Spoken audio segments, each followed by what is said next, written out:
Johnny Silverhand is dead in Cyberpunk 2077. He was killed by Adam Smasher in 2023 during an assault on Arasaka Tower. His remains were recovered, however, by the Arasaka Corporation, who, using a program called Soulkiller, copied his consciousness into digital format, storing him, if you will, on a device called a biochip. That is, until our player character V steals said biochip in 2077, injecting it into their head. Shortly after, V's brains are blown out and they are left for dead, a state which, by all rights, they should be permanently in. Except V doesn't die. No, you see, thanks to the biochip containing Johnny Silverhand's digital engram, the cerebral damage is repaired, with a catch, slowly. V is now undergoing a transformation process from the person they were into literally being a deceased rocker boy from 50 years ago. In essence, V is now dying, whilst Johnny Silverhand is coming back to life. Both are now faced with a race against time to halt or reverse this process. And there we have the main plot thread of the entire game. Most of you know it well by now, some of you may not have finished it yet. What I'll be exploring in today's video is the question of Johnny Silverhand's engram being alive. He seems to be conscious and aware enough, sure, but there's a number of philosophical and existential questions we need to ask ourselves before establishing what kind of living being Johnny Silverhand's engram is. Questions like, what's the difference between biological and digital life? Is a copy of a person still a person? What is a soul? I'm warning you now, this video's gonna get meta. And if you'd rather something more laid back, like me simply reviewing all the shotguns, then that's fair enough. Go and enjoy that. But for those of you willing to have called into question the nature of your very own existence, stick around as we discuss whether Johnny Silverhand's engram is actually alive. First up, let's establish what exactly an engram is and how it works. As I mentioned earlier, engrams are created by utilizing a software called Soulkiller, a revolutionary technology developed by Alt Cunningham. It functions by copying the biological neural network of somebody's mind and converting it into digital format. Doing so fully, however, also kills the person. Technically. Again, the digital copy of the person still exists. That was as far as Alt Cunningham took the software. But Arasaka went a step further. By developing the Relic 2.0 biochip, they created a means by which the stored digital consciousness of a person could be rewritten onto a biological construct, i.e. a brain, sending them back into a real human body. This is a very interesting point, since whilst it's easier to dismiss digitized consciousness as nothing more than lines of code, and therefore not technically alive, at least not in the same way we are, it is more difficult to argue that a resurrected biological mind, which is technically now indistinguishable from any other, does not merit the same form of living consciousness as the rest of us. After all, regardless of how they got there, they are now a living, breathing, thinking human being who's capable of experiencing suffering just like anyone else. We'll come back to this in a bit, since there's a lot to break down there, and I want to keep this video mainly focused on Johnny Silverhand specifically. The last thing to establish when it comes to engrams is Mikoshi, a data fortress in the net which can be entered from access points inside Arasaka. Mikoshi stores the digital personalities of people, though according to netrunners who've broken into this virtual fortress, it's more like a soul prison. It's hard to articulate the horror of what this must be like, though I would describe it perhaps as like being trapped inside somebody else's lucid dream. You're fully aware that nothing around you is real, yet in this instance you're utterly powerless to manipulate anything. A disembodied entity simply forced to exist for eternity, whilst unseen overlords can alter your perception and memories at will. Sounds nightmarish, but this is the place where Johnny Silverhand's engram was trapped for decades until finally regaining a body. Now, the Relic 2.0 biochip is only designed to overwrite the minds of deceased bodies, which is why V's quote-unquote death at the hands of Dexter Deshawn is an integral part of this entire process. This is explained by Victor shortly after V is resurrected. Don't admit a thing, not one deep. Okay, there is a construct, a psyche on the chip, that of Johnny Silverhand. You jacked it in your chip slot. Nothing happened, right? Until you died. Bullet in the head from Dexter Deshawn. But how do you come back from something like that? Low caliber. You lucked out. Not least thanks to another poor decision by Mr. Deshawn. The nanites off the chip started fixing the damage. Then they took your hand and coaxed you off the path toward the light. People don't just die and get up like nothing happened. Used to be true. Now it's only if they don't have a classified piece of corpo tech primed to resurrect them. What about me? My psyche? I'll make it back from the other side and what? I'm supposed to pretend change is normal? Ask the Arasaka engineers who built the thing. All I know is your mind's gonna go. And it won't be pretty. From the biochip's perspective, your brain cells are a tumor that needs to be scooped out, while your body's an empty shell to hold the construct. So this fucking terrorist wants to wipe me and take my place, take my body. It's not willful on his part, it's automatic, inevitable, and neither of you can stop it. So, because V was shot in the head, the biochip assumed it was inhabiting a dead host and simply began what it was programmed to do: take over V's mind like mold on fruit, as Johnny later describes. Now, Misty explains that this will be a slow and painful process, not instant, but gradual, like a slow fade transition from being V to being Johnny. When V suggests simply shooting himself, Misty replies saying this: Well, that way you'd kill 2 souls. Is that what you want? Now obviously this is Misty's opinion, but regardless of whether you believe in a soul or not, or your own interpretation of how that works, it is clear that V's body is now inhabited by 2 minds, specifically 2 personalities and 2 sets of memories. I think an interesting way to come at this is by asking who the person is inside the body, and whilst the trigger for this condition is caused by the biochip as opposed to trauma, it's useful to compare this to dissociative identity disorder, since it's a somewhat close real-life equivalent scenario. Since alters are completely different personalities running off the same brain, I see it as almost like running multiple profiles on the same PC. The casing and hardware, i.e. the body, has the same appearance, but when switching out the internal operator, the way that hardware runs is completely different. As Johnny Silverhand slowly takes control over V as the body's operator, does that make him more of a living person? Or is it still ultimately V inside the body, but with a heavily altered mind and some memory implants that now make them fully believe they are Johnny Silverhand, despite the fact that the original Johnny Silverhand died 54 years ago? To answer this question, we'll have to head to Johnny's unmarked grave. Now that we're here, V and Johnny can sit and contemplate over their time together thus far, but what I find interesting is this part. You really need symbolic, empty gestures? Guess I do. Thought I'd feel like I'd closed a chapter here. Like I'd said goodbye to the old Silverhand. Hello to the new. How do you feel? Like I never even was. Or like I was still inside Mikoshi. The thing is, Johnny recognizes himself as a separate entity from the original Johnny Silverhand, an echo or a ghost if you will, and this isn't the only instance wherein he acknowledges this. There's references to this fact throughout the game. Even Alt explains that once you become an engram of a person, everything changes. More on that in a bit. Let's discuss Johnny's soul, for lack of a better word. Johnny clearly expresses disappointment and emptiness at the lack of any commemorating marker where his body rests, like a ghost looking down at their deceased self, or Ebenezer Scrooge seeing his future grave in A Christmas Carol. I don't know, that's the first example that sprang to mind, and I'm rolling with it. Now, what you've got to ask is whether this version of Johnny Silverhand that we're talking with now merits the same regard as a person compared to the original. Considering the original is dead, I find it easier to accept personally that this is the same man, whose existence has continued digitally for 54 years and only now is morphing back into a biological state. If a second copy of Johnny Silverhand existed, or the original was still alive, this might complicate matters, since it would call into question the nature of life forms and any special soul that we have to an even further degree. As this is the only copy of Johnny Silverhand we know about, however, I'm going to avoid that rabbit hole of digital clones too deeply for today. All I'll say on the matter is that if one person had their mind cloned at any point, they would, in that moment, as far as I'm concerned, become 2 people, whose experiences would differ from that moment on. Would one soul then, if you will, be duplicated into 2? Why not? Cells do it all the time in nature, but since we have no agreed upon quantifiable definition of a soul, however, even in real life, let alone in the Cyberpunk universe, I think it's time to hear a great conversation on the topic. The side quest Sacrum Profanum involves rescuing a monk who's had cybernetic implants forced on them. Following this mission, you can once again find the monk, Biku, over here in Japantown, Westbrook, alongside his brother. Approaching the 2, you can ask for their thoughts on constructs, and I'm going to play the whole thing, as I believe it is one of the best takes on this topic and was in fact my inspiration behind the video. So let's have a listen. Humor me for a sec. If you don't look too kindly on having implants, then what do you think about constructs?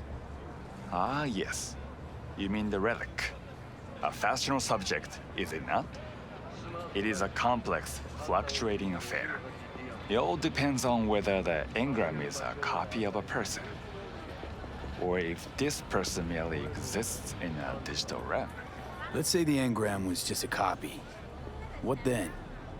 Could you say that person was real? If they are truly self-aware, a Buddhist will recognize them as a human being. A perfect copy of a complex human mind is still a human mind. But is it capable of reincarnation? And if it's not, can it still be regarded as a being in possession of a soul? What you're saying, in other words, is it's complicated. Suffering is key. It has been there since the dawn of human existence. If a construct can suffer, it is a person. You don't say.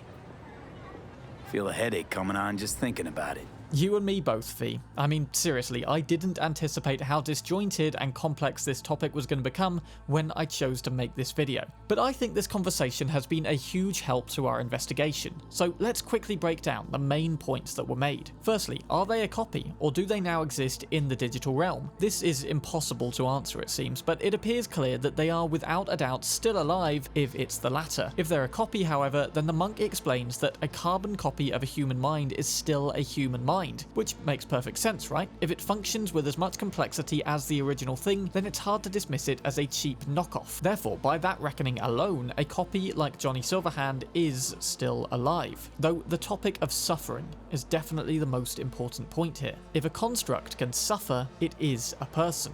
Well, let's see. Do we have any examples in the game of Johnny Silverhand appearing to suffer in any way, physically or mentally? Yes, we do. We've already seen in this video the feelings of emptiness and unimportance he's faced with when finding his unmarked grave. He also feels regretful for not asking Rogue out on a date, and vengeful at the suffering Adam Smasher caused him in his past life. Also, as the body becomes more Johnny's, then V's pain receptors become Johnny Silverhand's, allowing him to physically suffer as well. What's more, Johnny also learns a lot more empathy and care as well, as his relationship with V develops. These are qualities which can only be demonstrated by those aware of the suffering of others, having experienced such feelings for themselves. For me, the fact that Johnny can suffer, as well as the emotional growth and character development that he undergoes throughout the game, screams to me that we are dealing with a real living person, regardless of whether or not the original is dead. And on that note, here's what Johnny thinks. What's your take, Johnny?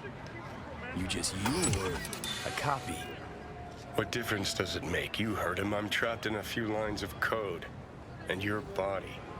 Maybe Johnny Silverhand really is dead. Maybe you're just in... well... What? Imitation? That what you wanted to say? If the real Johnny Silverhand's dead, then that's his problem, not mine. I love that, because it's true. If the real Johnny is dead, then that either means he ceases to exist, which makes our copy the de facto consciousness of Johnny Silverhand for lack of any other, or OG Johnny is rocking it up in some afterlife somewhere. And no, I don't mean the bar. Either way, that's probably a different plane of existence, which leaves this Johnny again as the remnants for this world. As for reincarnation, well, that depends on your interpretation. Though who's to say Johnny hijacking V's body and rewriting all of their memories isn't a twisted form of reincarnation in and of itself. Sure, this Johnny could just be an imitation, a highly advanced but ultimately mindless automaton, but there's no way of knowing for certain, and we therefore must treat him as we see him, like a real person. Otherwise, you could begin to apply the logic that nobody else other than you is real, since your only way to experience the universe is through your own body, and therefore everyone else could be just a false illusion. Your parents, your friends, celebrities, and even me asking you to like this video is all a figment of your imagination. In the end, you take it on merit that everyone else is as real as you are, and therefore the seemingly conscious and self-aware construct of Johnny Silverhand should be treated in the same way. But there's one more part of the game we need to look at in this video before we can come to our final conclusions. If that title card wasn't clear enough, we have come now to the end of the game, and I will be discussing spoilers heavily. I know several new players watch my videos, so if you haven't finished the game yet, you may want to click onto the next timestamp, which is again spoiler free, I promise you. We have to look at when V enters Mikoshi. From the player's perspective and V's as far as they're concerned, we plug in, black out, and wake up in this digital realm. Except that's not entirely what happens. Let's have a listen. Wait, hold on. I want to know what the hell happened to me exactly. I applied Soul Killer to separating your two psyches, thereby creating V's distinct construct. An added analgesic protocol precluded any perception of pain. I was unable to eliminate all the changes made through the Johnny data incursion and override. But V's engram integrity remains high. Meaning you can transfer his psyche back into his brain? As if onto a blank, virgin partition. So that's really it.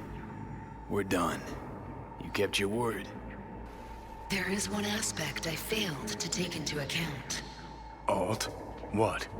The body is a key factor in this transaction. DNA reconfiguration by the relic has progressed too far. Added to aggressive, invasive medications, the body's immune system attacking its own neurons. Christ, will you just skip to the end?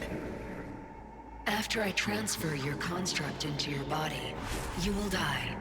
It is inevitable. It is imminent. No. No way. That was not our deal. You shall live for about 6 months. Perhaps somewhat more. No. There's gotta be something. Something we haven't thought of. Your body will see you as an intruder. But it's my body. The biochip's nanites have altered it permanently. The body is now Johnny. Alt, give us a minute. V and I need to talk. Now, you see, this takes the "is Johnny Silverhand alive" argument and flips it right on its head. We discussed the nature of Johnny living inside V's body earlier on the notion that V was still alive, but now V and Johnny have been brought back down to the same level, as souls trapped inside Mikoshi, both disembodied minds with the choice of who keeps the body. A question which, brilliantly, we the player are left to decide, and it's not as black and white as we might think. The body is originally V's, sure, yet now it's been reconfigured to function to Johnny's neural consciousness, so much so that in returning to their body now, V will die in a matter of months due to their own body simply rejecting them as the host. Johnny, on the other hand, has the option to now live out indefinitely, regaining use of a body configured to perfectly house his mind. The question is Johnny Silverhand just as alive as anyone else now, despite having been an engram all that time? By extension, is V any more or less alive than Johnny in deciding to return to their body? After all, they've been engramized as well now, and essentially killed. I just made up the word engramized and we're rolling with it. What's more, the alternative for one of them is fusing with Alt and traveling out into the net. A form of living? Perhaps, but this is definitely way further removed from a simple Johnny Silverhand engram, and I'll need a way bigger video to get into all of this. Overall though, I think that even this should be still seen as a form of life, or existence at any rate. Unfathomably different as far as we're concerned, but existence nonetheless. We don't even have to look past ourselves to realize much of our own body is made up of billions of more simple microorganisms. Alt and her clusterfuck of Mikoshi souls could similarly be a collection of minds which work in conjunction to form an even greater being still. A next step into higher tier evolution perhaps. Would that still be Johnny or V? Hell no, of course not. But also, yes, a little bit, I suppose. It's complicated. Hell, this whole thing is complicated, but I think we finally have enough evidence to say, for all intents and purposes, that Johnny Silverhand's engram is alive. Here's why.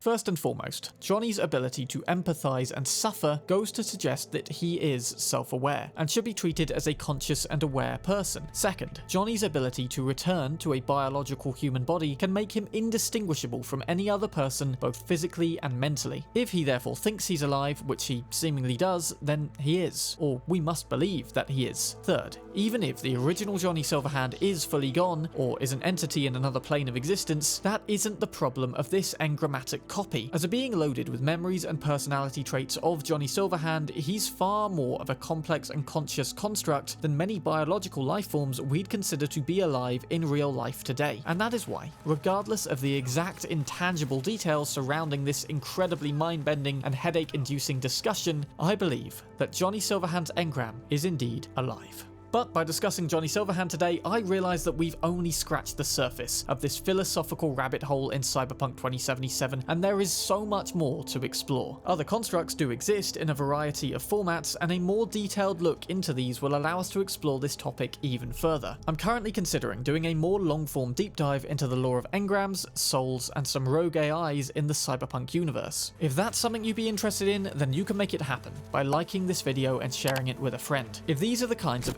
existential questions that keep you up at night, then I'd love to hear your thoughts in the comments down below. The responses to my poll on Johnny Silverhand really helped me to brainstorm and structure this video, and sharing any obscure info from things like data shards would really help when gathering research for the next one. Finally, don't forget to subscribe and click the bell to stay up to date on all my future videos. Thank you so much for watching to the end. I'm Sam Bram, my head hurts, and I need a strong coffee, or possibly a shot of tequila.